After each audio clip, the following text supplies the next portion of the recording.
Chapter 8 का question number 12 देखो भाई, जो कि आरबीएससी सप्लीमेंट्री 2022 और आरबीएससी के मेन एग्जाम 2022 में भी पूछा गया है।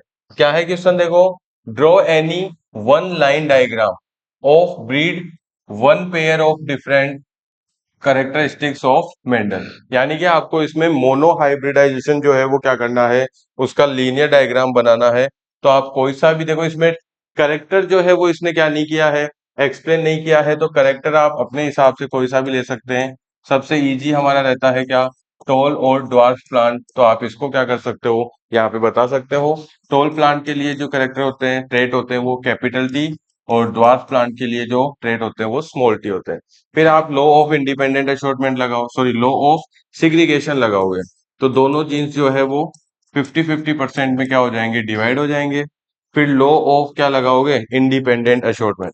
ठीक है, कोई सा भी जीन किसी से भी क्या हो सकता है, कंबाइन। ये वाला पहले इससे होगा, कैपिटल टी स्मॉल टी, फिर ये हो जाएगा इससे कैपिटल टी स्मॉल टी, ये हो जाएगा, सॉरी ये हो जाएगा किससे, इससे कैपिटल टी और स्मॉल टी। आप देखेंगे क्या कि F1 जो जनरेशन है उसमें सारे ही प्लांट्स कैसे हैं, सेम है। यानी कि सारे ही प्लांट्स कैसे हैं, टॉल है।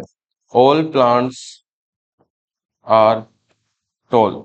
क्यों है टॉल, क्योंकि ये जो टॉलनेस था कैपिटल टी, वो कैसा करेक्टर था, डोमिनेंट ट्रेट था। तो ये अकेला भी क्या कर सकता है, अपने करेक्टर्स को शो कर सकता है। इसलिए एक भी कैपिटल टी आ गया तो वो प्लांट क्या हो जाएगा, टॉल। दोनों कैपिटल टी होंगे तो टॉल होगा ही, लेकिन ड्वार्फ होने के लिए क्या होना पड़ेगा, दोनों स्मॉल टी होने चाहिए। इसके बाद में F2 जनरेशन आप निकालते हैं। तो F2 जनरेशन के लिए देखो, F1 जनरेशन के जो प्लांट्स हैं उनको पेरेंट प्लांट्स बनाना पड़ेगा।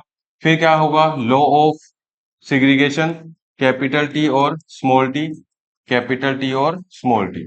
फिर क्या करोगे आप, law of independent assortment, capital T को किसके साथ, कैपिटल टी। देखो क्या होता है इसमें, किस तरह से जोड़ते हैं इनको।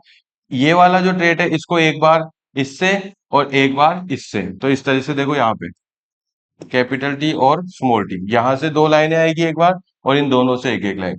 फिर इसमें भी क्या, यहां से दो लाइन जाएगी और इन दोनों से एक एक लाइन। फिर यहां से देखो ये और ये दोनों मिलकर क्या बना रहे हैं, कैपिटल टी और स्मॉल टी। ये और ये मिलकर क्या बना रहे हैं, स्मॉल टी और स्मॉल टी। तो इस तरीके से ये, इसमें भी कंफ्यूज नहीं होना है आपको। देखो ये क्या हो गई अपनी F2 जनरेशन। अब F2 जनरेशन में क्या दिख रहा है आपको, एक दो तीन, तीन प्लांट्स तो मेरे को टॉल दिख रहे हैं सर, और एक प्लांट मेरे को क्या दिख रहा है, ड्वार्फ। तो इसका फिनोटाइपिक रेशियो क्या हो जाएगा, फिनोटाइप रेशियो क्या हो जाएगा, 3:1। और जीनोटाइप जो रेशियो है वो क्या हो जाएगा, 1:2:1। देखो अकेला टॉल प्लांट है, दो कैसे हैं मीडियम साइज, और लास्ट कैसा है, ड्वार्फ प्लांट। तो देखो जीन्स के हिसाब से अगर हम देखें तो 1, 2 और 3 तीन तरह के प्लांट दिख रहे हैं। तो ये हो गया 1, ये हो गया 2 और ये हो गया 1। तो इस तरह से इनका क्या लिखा जाता है, रेशो लिखा जाता है।